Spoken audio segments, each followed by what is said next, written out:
Si Emperor Constantine ba ang nagtukod sa simbahang Katoliko? Ang direct answer, no. Si Emperor Constantine, dili mao ang nagtukod sa simbahang Katoliko. Sa dihang natawo si Constantine AD 272 ug sa dihang nahimo siyang emperor niadtong AD 306, ang simbahan anaa na daan sulod sa kapin duha ka gatos ka tuig. Mao nga sa wala pa si Constantine, aduna nay mga santo papa, aduna nay mga obispo, aduna nay mga pari, aduna nay mga Kristiyanos nga namatay isip martires tungod sa ilang pagtuo. Si Constantine wala magtukod sa simbahan. Ang iyang nahimo mao ang paghatag og kagawasan sa mga Kristiyanos pinaagi sa Edict of Milan niadtong AD 313 aron dili na sila lutuson sa Roman Empire. Mao nga importante kaayo nga magtuon ta sa kasaysayan sa simbahan.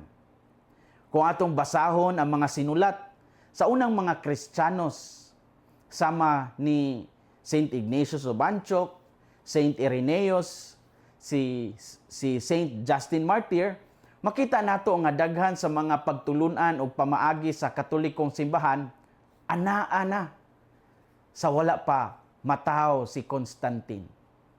Ang pulong nga Catholic Church gani gigamit na ni Ignatius of Antioch sa unang bahin sa ikaduhang siglo.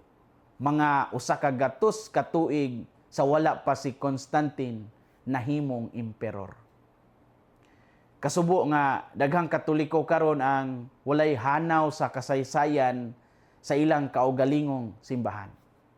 Tungod niini dali silang mapingwitan sa mga tao nga mosulti nga si Constantine ang nagtukod sa simbahang Katoliko. Umuingon nga nausab ang Kristyanismo sa panahon sa Roma.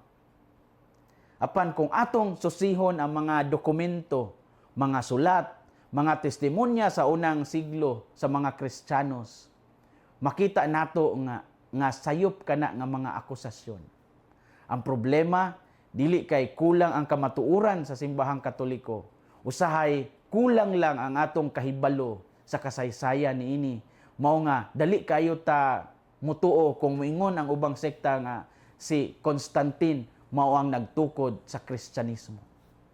Sa laing bahin, daghan usab nga mga tao gikan sa ubang sekta nga sa dihang seryoso silang nagtuon sa kasaysayan sa unang mga Kristiyanos, na-discover nila ang lawom mga gamot sa Katolikong simbahan.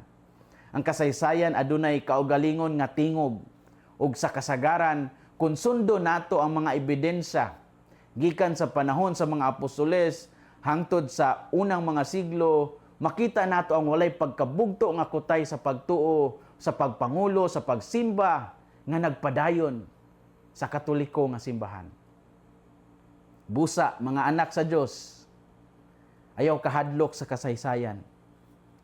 Timan ikini, kay ang kamatuuran, dili mahadlok sa investigation. Ug sa daghang higayon, ang kasaysayan mismo, may usa sa labing kusgan, bugat nga saksi sa kamatuuran sa simbahan nga gitukod ni Kristo, ang simbahang Katoliko.